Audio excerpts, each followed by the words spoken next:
Yellow, everyone, and welcome to another stream. I hope you guys are doing well today. I forgot to change my camera values. Uh-oh. Well, hello. I hope you guys are doing well. I'm just gonna very quickly just do some adjusting here on the fly, and hope that things look fine.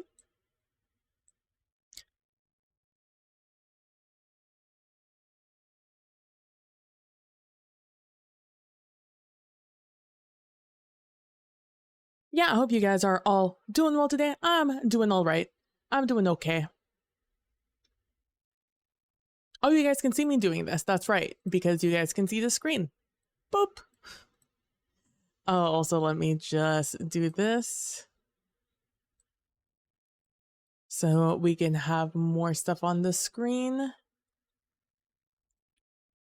Should be able to push this quite a bit. Not mine. All right, that's pretty big. Today I'm going to be oh, I really shouldn't mute that now that I'm thinking about it.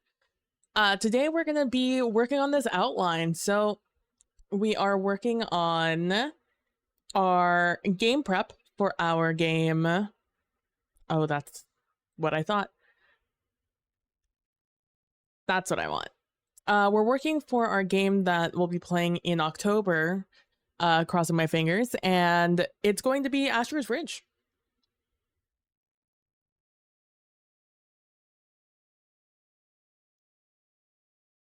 Asher's Ridge is a game in which it's a paranormal TV a TV drama, essentially. So we're going to be it's a GM-less game, 1 to 4 players, and we are essentially just creating that game or that show through the game. We will have different acts, different scenes. There's going to be locations we pull, discussions about like which locations we should go to, choosing the different NPCs that are already pre-written into the game, and talking about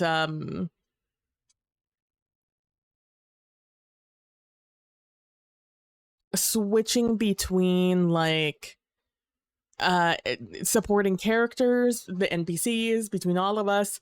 Everyone has their own main character that is like their character that they play, and then there are the supporting roles, the supporting characters that anyone can play.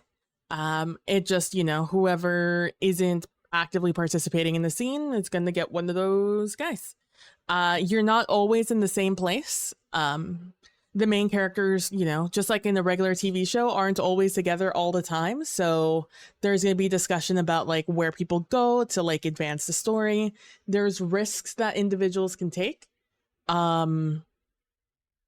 that they will like have consequences towards. You know, that's the game. Smile. It's a really fun game. It's called Asher's Ridge by Rory Montford, who I have to train myself out of saying Montford. I don't know why I got Montford. Maybe I misspelled it once and then that was just it forever. Let me do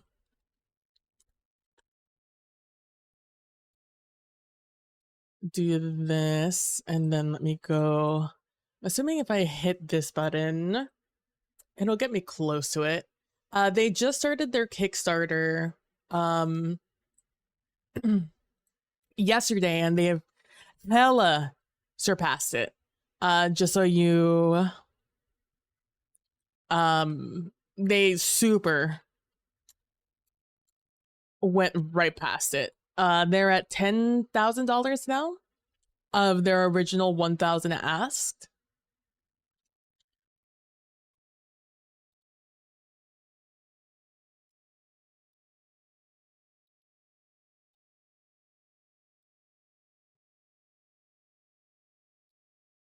Let me also get their itch page here, because they have a quick start guide, which, as you will find as we go through this, is actually 82 pages long.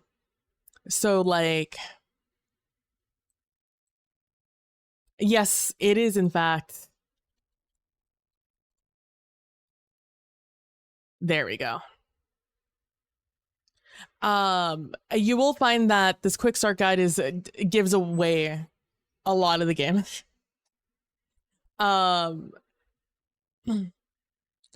from what I've read, because there's still things behind the veil, behind the curtains. But I am very excited to see the full game, because from what I've just seen here, I think that just the system itself that they've created, the mechanics behind this game, are very strong. And I believe that I wouldn't say it's easy to build a game in the system, because sorry. So sorry. I choked a little bit on my own spit there. That was not fun. But because it is so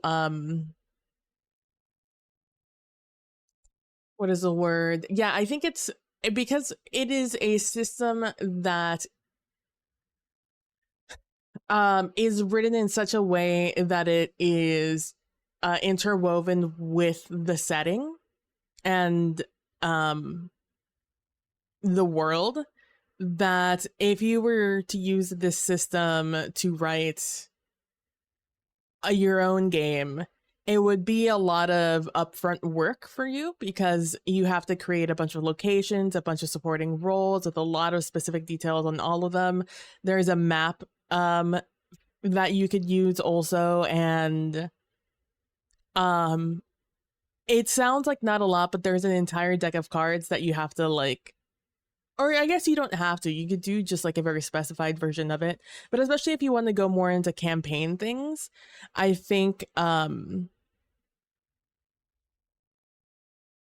you would want to have a much bigger, robust thing going on, unless you wanted to like separate your locations per like episode or session. So like these things would be available to you. Some of them are universal, the locations. Maybe you'll have them like, you know, there's always that one episode where everyone leaves on a trip to like a town over or something. Or go out like to a separate, completely different location. You could do that. Like the campaign settings aren't in the quick start guide. They do exist in the book itself. But I don't have that. So I can only speculate what the series, aka campaign play, would look like. I think it is very doable, although this does tout itself as being a zero setup game. So it's just like a plug and play game. You can just go. And it also says, God, I think it said it was like a 2 to 4 hour game, which I, you know, not around these parts, partner, not around these parts. So, I have liked Rory Montford's books in the past. I have played on this channel the Almanac of Sanguine Paths, and we debated between that one or the Dead Letter Society, which is the Almanac of Sanguine Past, but the vampire version of it. Meanwhile, the Almanac is the werewolf version of it. And we decided to go werewolf because I was already doing a vampire game over on Praxis channel, and I was like, you know what, maybe we should not just do another one of these vampire things. Let's switch it up a little bit, and we did. So I was immediately enamored, specifically by the art in the Almanac of Sanguine Paths, and I'm very excited to see what this book is like in its final form. All the art you will see here in this quick start guide is just like not finished. It is the rough draft. I don't know what you call it in art when because it's not technically a rough draft. Because the final version of it is still the same canvas, you know, you've just worked on it longer. I guess one of in the early stages of the image of sorts. So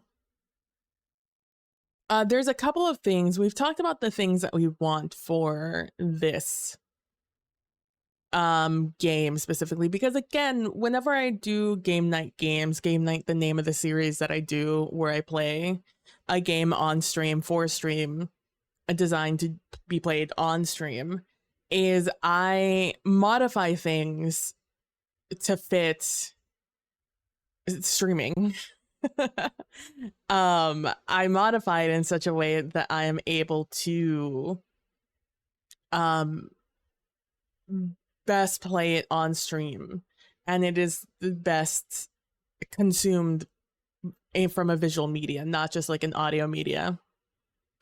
So I do go above and beyond in a lot of ways. For this game in particular, I will be doing some location deck and support NPC supporting role NPC cards and stuff like that. That I'll be making myself. And then the other thing is we will be and apparently I'm also making some letter tiles because I have yet to find a good. Well, I was provided one thing that I've yet to really look at, so I don't know if that's going to totally serve me, but I'm excited to check it out.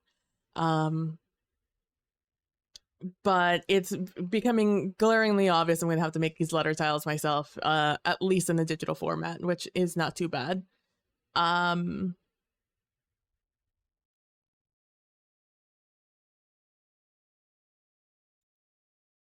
Oh boy, what was I gonna say? Oh, and the map. I would also like to make the map just because I think that would be fun. I like doing map things. I like making maps. I don't make maps very often, so I'm not really well in practice with anything. So I don't make them super often. It is like pipe dream, pipe goal, pipe hobby that I want to get back into. But I like doing it by hand. I have yet to find like the drive or the love for doing it on a digital platform. And digitally they're a lot easier to do, but I think one of the lucrative things, one of like the Sorry, I need to turn on my lights that aren't just this one that's staring me in the face. Otherwise, I'm just going to keep yawning. Hello? Someone updated their app and I haven't noticed.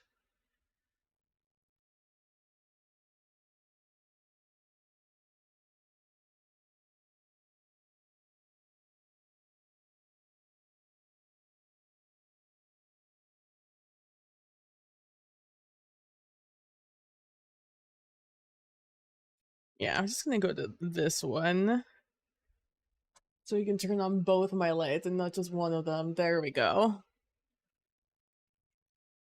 You know what? Pop off with your new stuff, your new tab. I'm simply not gonna participate in that. And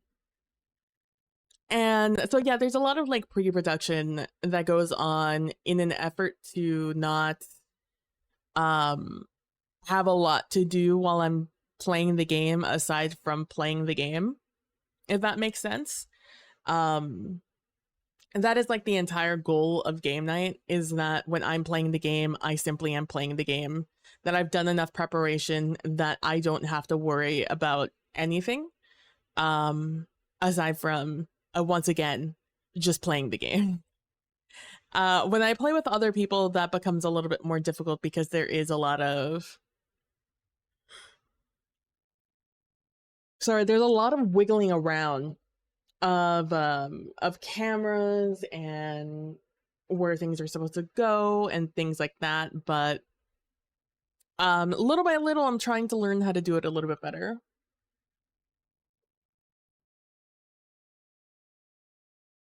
And oh, the map thing. Yeah, I like doing maps, but I haven't fallen in love with doing them digitally. And I think one of the things that I find very lucrative and also very scary about map making, that I really like doing it on paper, pen and paper, is I like working organically. And the idea that I can make a mistake makes me a little bit more methodical in making a map. And that is not a qualm I need to have on digital. You know, like I could always fix it. But on pen and paper, I kind of just have to live with my decisions. And that restriction also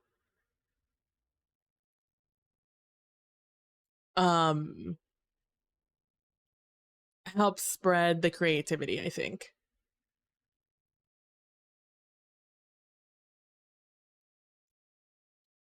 I'm gonna finish this iced tea and then I'll get started.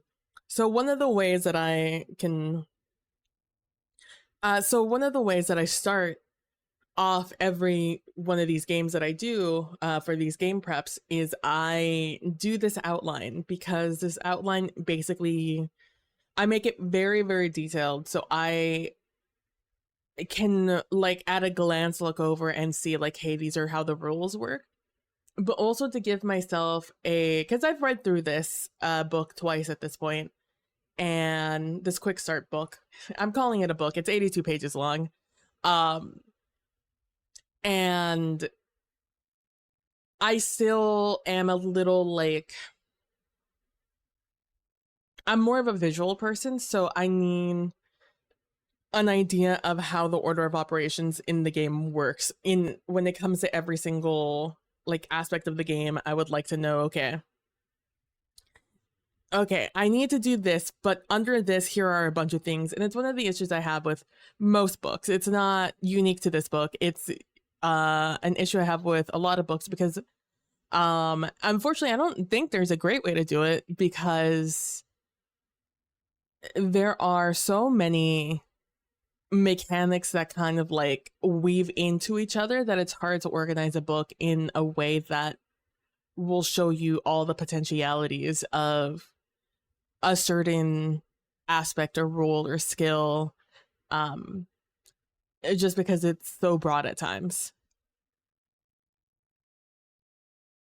So information about one thing, like I can be introduced to escalation on the 4th page of this, and there'll be mention of it throughout the whole thing, but I won't find out what escalation is until page 50, because there's so much more that needs to be said before we get to escalation, that page 50 is the first available moment where we get that. However, as I'm reading through the book, I don't know what escalation is, so whenever I read, and then you do this with escalation, that means nothing to me.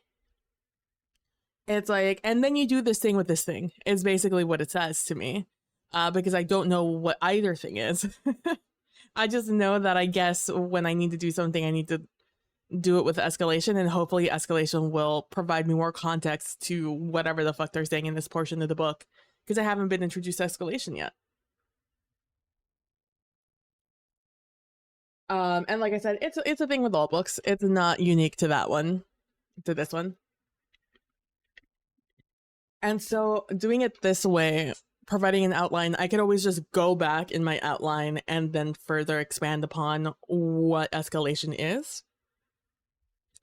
It's also why I would like to do a terminology cheat sheet as they have in this book. Because there are things that I think I'm gonna need to know at a glance, and I need something to look at a glance. But to start off with, we are gonna all right. So this is what the full set includes.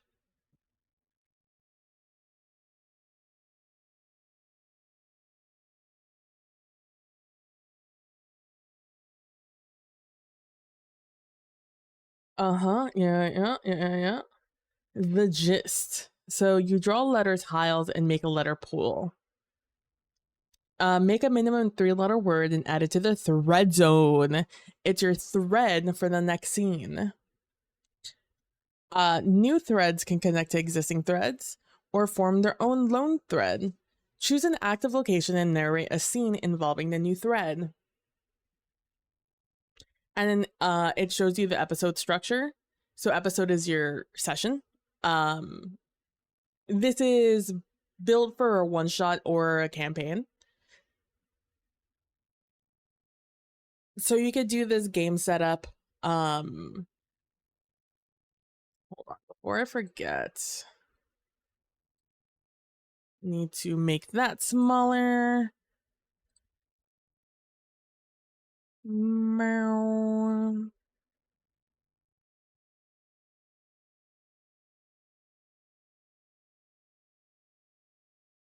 Okay. Look at that.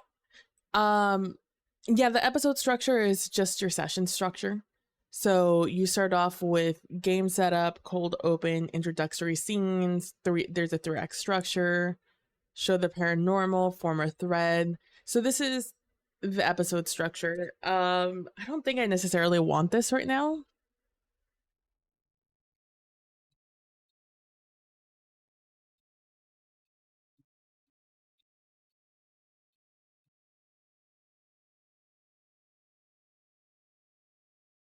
And here's the second page. It's a spread. It's on.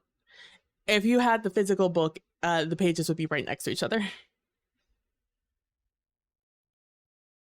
So game setup. Okay.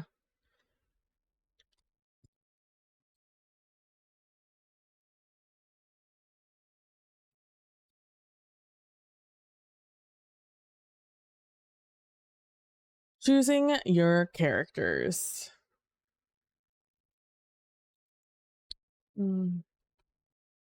Player. Their own main character.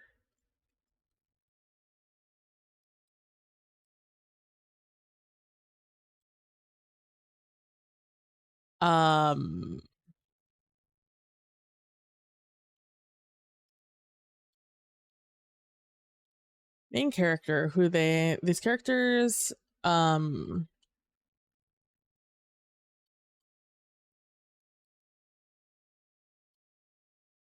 they're usually the protagonist, which is a good thing to read here. Protagonist. Because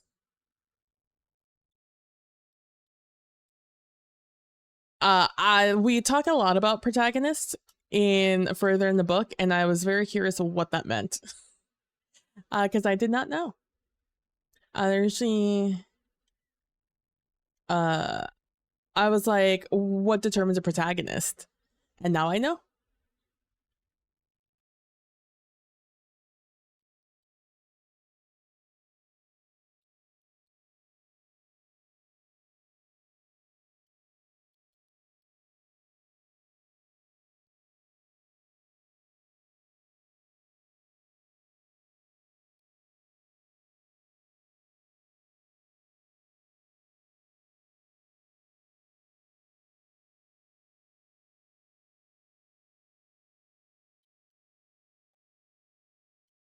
It's been a while since I've typed one of these out, so I'm trying to remember all the shortcuts.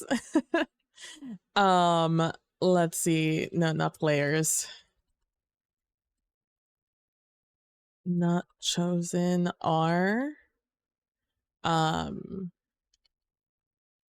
become supporting roles.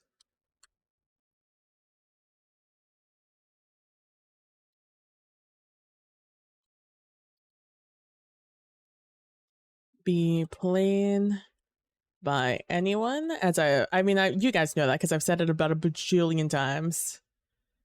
Okay. Ooh. Oh. Well, the more you know. I forget that you want me to use this button.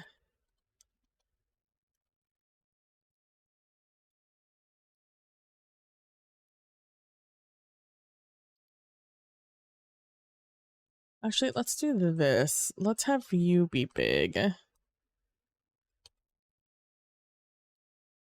Then let's have you be smaller.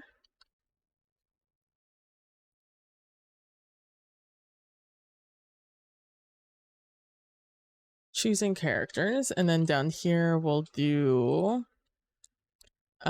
character.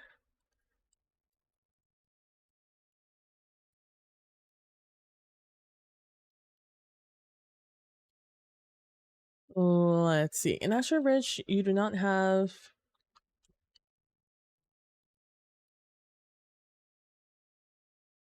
Dude, I'm having a day today. Let me just tell you. So apologies for the typing on this one.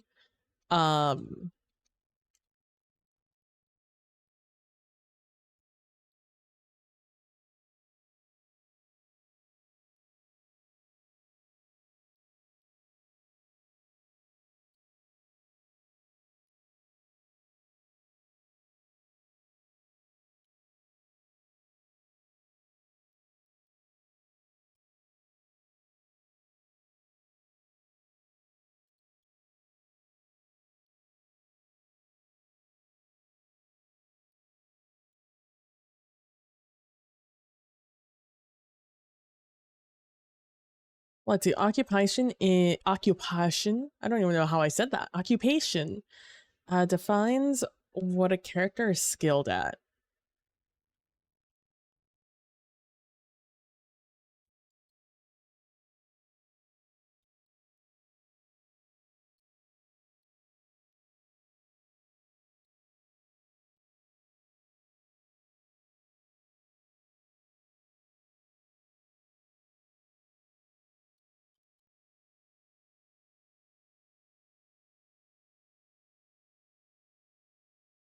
Catalysts define emotions or events that bring the character into the episode. Regardless of whether your character embraces or struggles against their catalyst, it motivates their actions both past, present, and future. So,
no, that's fine. We could just do that.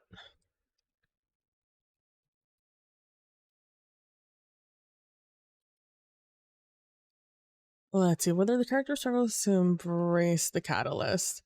I'm actually gonna bold these. So whenever I tried to bold the things that I'm gonna have to, I'm probably going to have to know the definition of off the top of my head quickly, or like if I'm looking for something And so if I need to know it off the top of my head and I don't know it off the top of my head, I want to be able to look at the sheet and be able to find it quickly. So I can find the definition of what that is quickly. So I can then in turn know it quickly. Things that are underlined are things that are also important, but probably something I'm not going to be looking at super often, but is something more niche, like a main character supporting roles, things that are definitely important, but something that is going to come up a couple of times, if that. Whereas occupation, catalyst, etc., is something that is something I'm going to be looking at the entire game to decide what I'm going to do, right? And the things that are italicized are things that are important to me now. And maybe I'll want to know them later, but mostly while I'm looking through this sheet, as I'm writing through it, the things that are italicized are the things that I'm going to want to know, that I'm interested in. So like protagonist is interesting to me because protagonist comes up a lot in the book. And as I said when I was writing it the first time, I was a little confused as to what maybe they would mean by protagonist. So now every time I read protagonist in this book, I can now go into this, scroll up and see protagonists are usually the main characters. Because main character is underlined, protagonist is italicized under it. Oh, and the same thing with my bullet point structure. I do the main idea in, or the main sentence as the first bullet point. Then I tab and I create, the sub bullet point under that is an expansion upon, right? And then below that, it gives me like what I would want to write in parentheses, or AKA, or by the way, or other things to know. The footnote is essentially the rest of it. So in this case, character attributes, the main idea is characters do not have stats or skills. Characters rather have what? Occupation, okay. Definition defines a character skill. Catalyst, definition defines the emotion or events that bring them into an episode. Footnote, or a further information, is whether the character struggles or embraces their catalyst. That's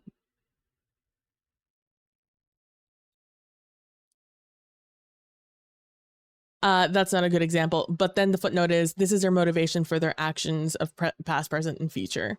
So what is a catalyst? Defines emotions and events. It's, they can struggle or embrace their characters, their catalyst. Sorry, I just realized how I wanted to phrase this instead.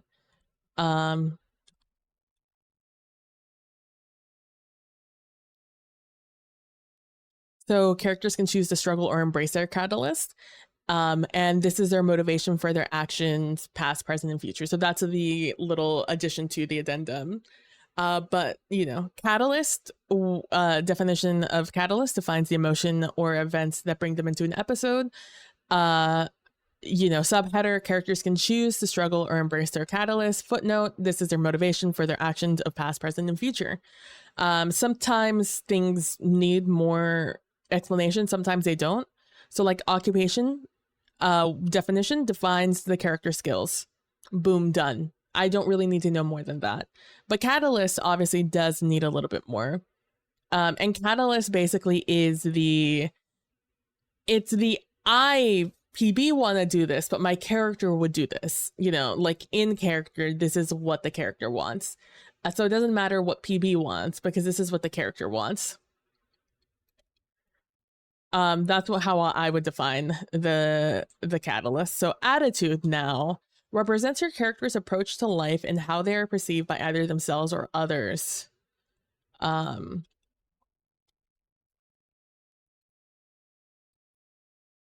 character's approach to life how they perceive themselves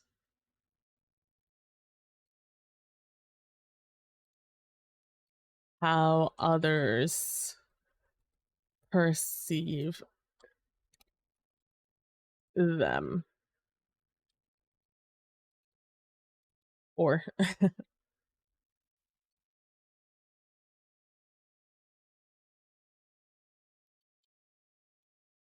or how others perceive them.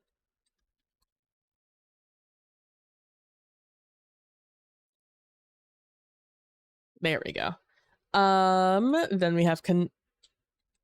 we have connections, which is our relationships between other main characters or supporting roles. For example, friendships, love interests, mentors, rivals. Okay, so this is relationships between main characters or supporting roles. So here's what I'm going to do here because I've already underlined these. Now, when I'm looking for main character, here's another situation in which main characters are something I need to be paying attention to.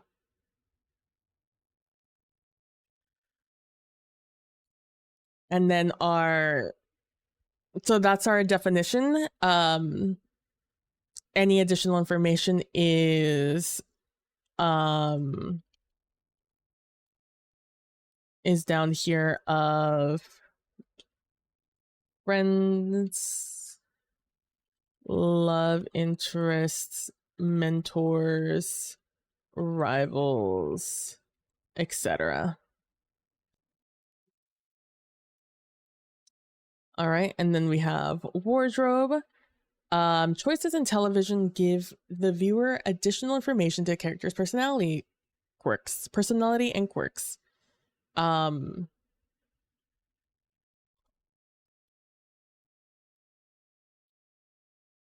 give a further insights on a character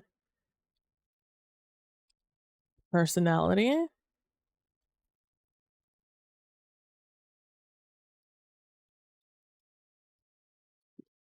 Shoot. Works. All right. So that's their attribute. So as well as influencing how a character approaches a scene, attitudes provide your main characters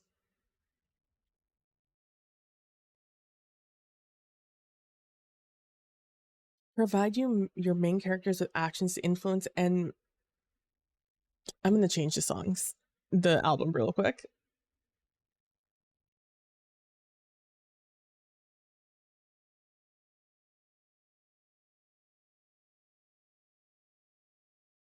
I have it on my bottom screen, sorry.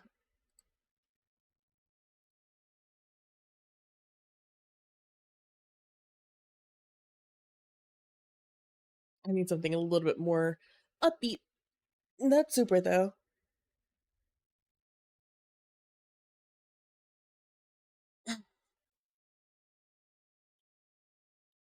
As well as influencing how a character approaches a scene, attitudes provide your main character with actions to influence the mechanical components of the game. Attitude actions always invite risk and can be used at any time during an episode. I'm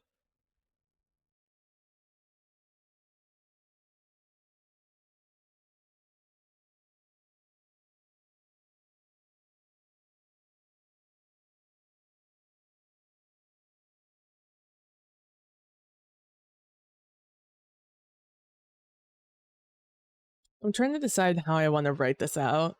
This definitely feels like another section.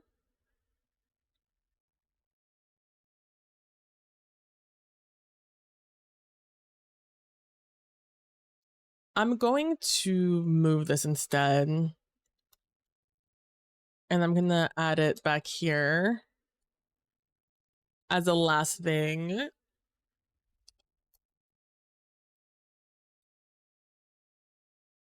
I'm gonna do that. And then I'm going to add more information here instead.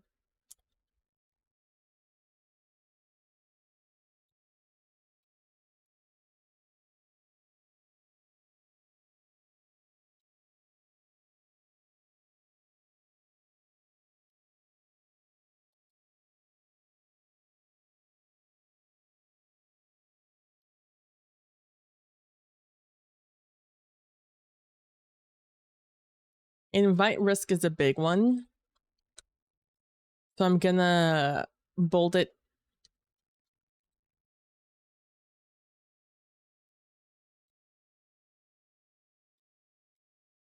And underline it. So I know that that is important. Oh. There we go.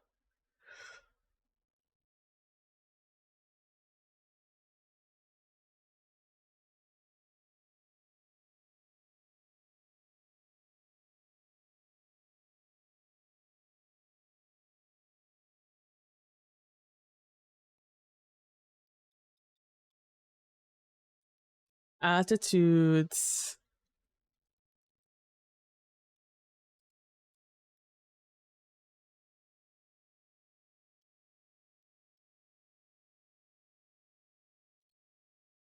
You know what?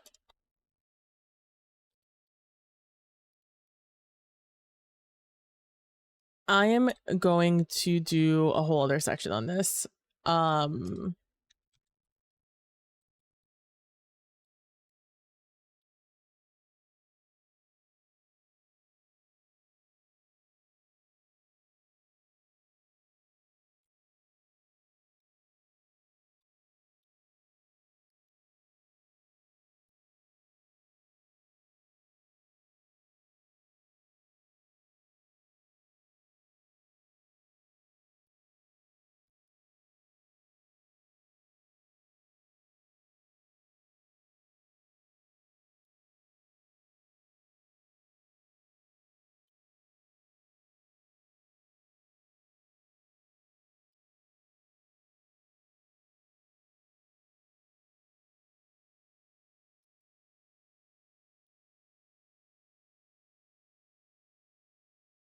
Can be used anytime during an episode.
Episode is important, but not but not that important for me to know.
Hold on, I need to go see what attitudes look like in the character sheet. Oh, here we go.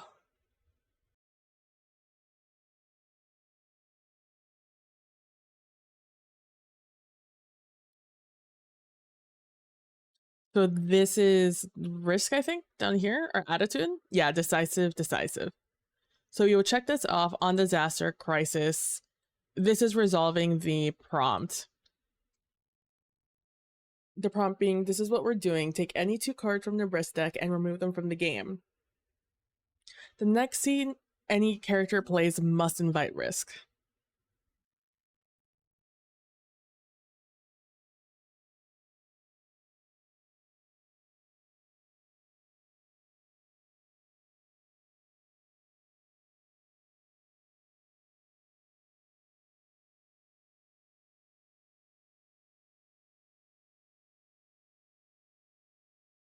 That's fine.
The other thing I do to show emphasis on certain words is I will capitalize them.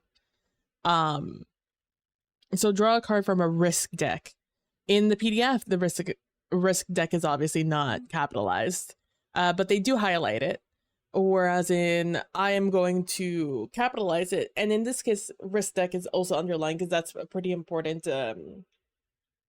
reoccurring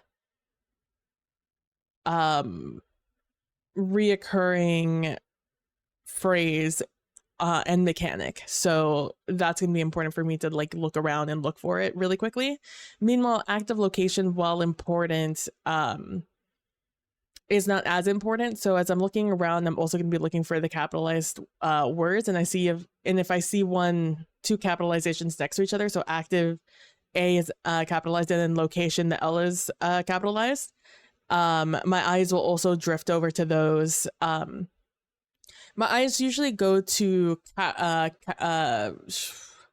capitalization and bolding. Then it goes to capitalization and underline.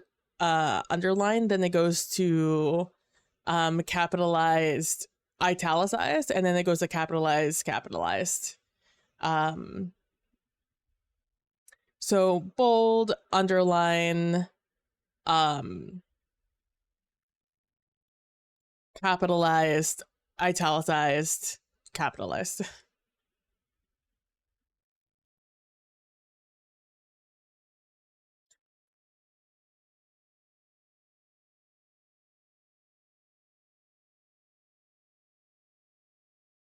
I wonder if this means I am going to be, if the risk tells you to, like the attitude action tells you to invite risk in the next scene, if that means that you are risking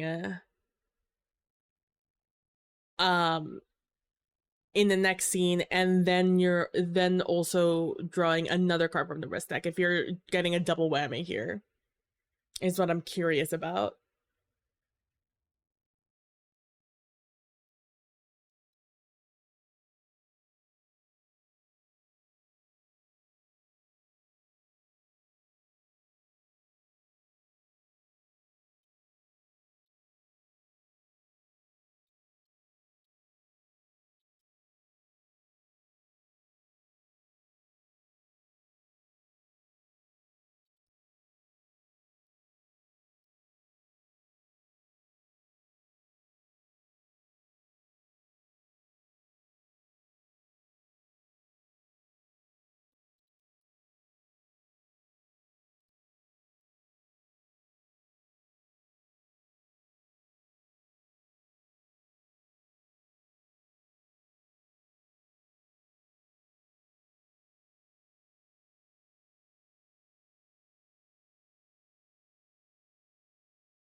Well, if nothing else, it allows me to do this.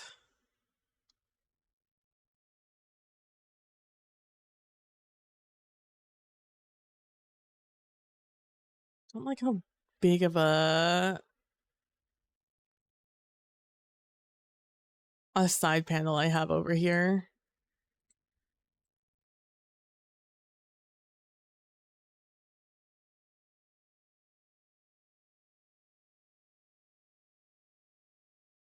I don't need this big ass margin, you know?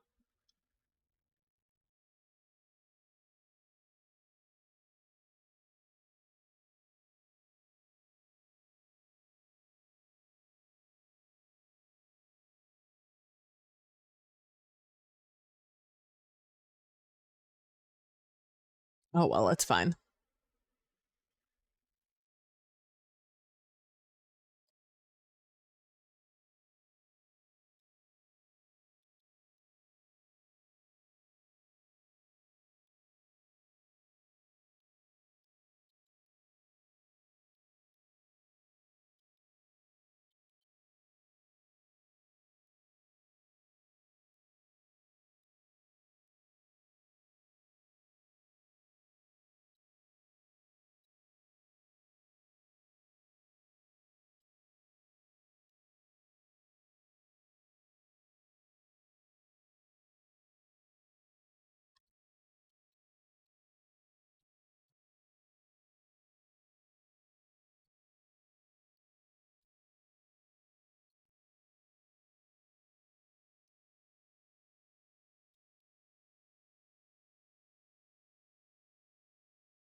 Oh my god. Oh, he just scraped my, what is it called? Your scapula? My shoulder, my back shoulder bone on the hard plastic of this chair as I stretched. And oh, that was uncomfortable to say the least. Hold on, let me stand.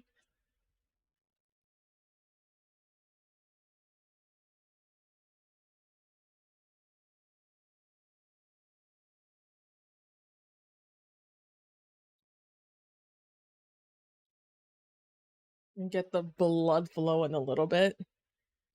Oh, wake me up.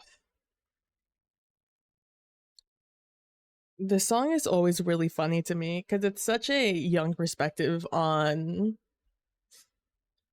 seduction, I guess. Sexiness, maybe.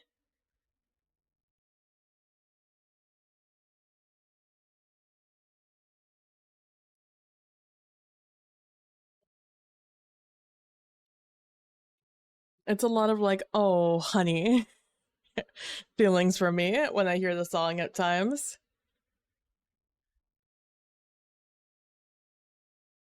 It's just,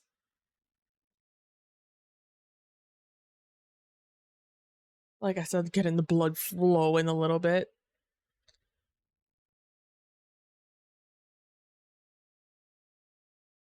Is there anything here I need?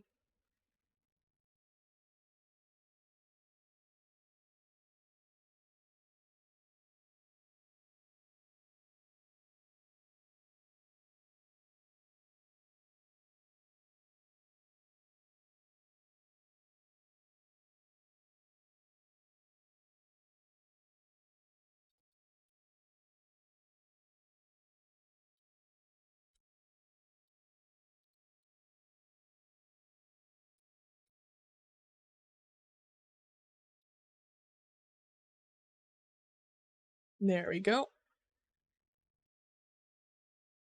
I think that's all we need to know there. Choose your log line. Okay.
I don't think that does anything on this scene. No, it does not.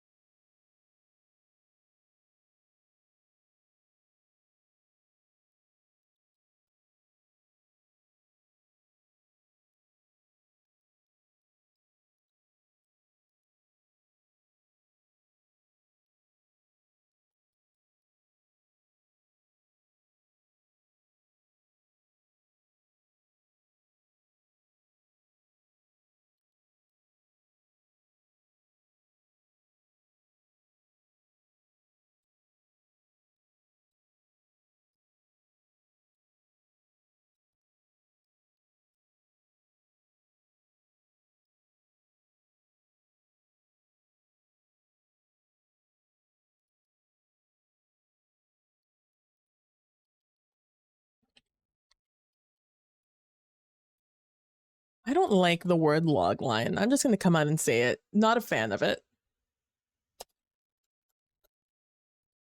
I don't know what it is about the word, but I don't like it.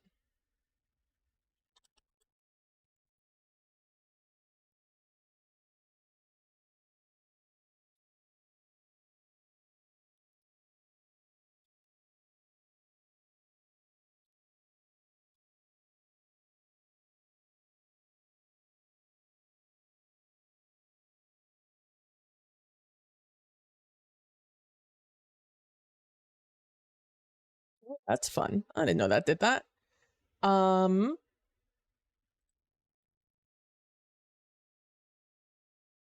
I will continue this on my own time. However, I have to head out. So thank you guys so much for stopping by and watching. I really appreciate it. We have a great morning, evening, night. Don't forget to be nice to each other. Don't forget to be compassionate, and I will see you guys all in the next one. Bye. A short little stream, but a good start, I would say. And I can't wait for you guys to see whatever the hell this is going to turn into. Because we're already 2 pages in, reaching our 3rd page, and we're only on page 27. So, ooh. Anyways, thank you guys for watching. I appreciate it. I'll talk to y'all later. Bye.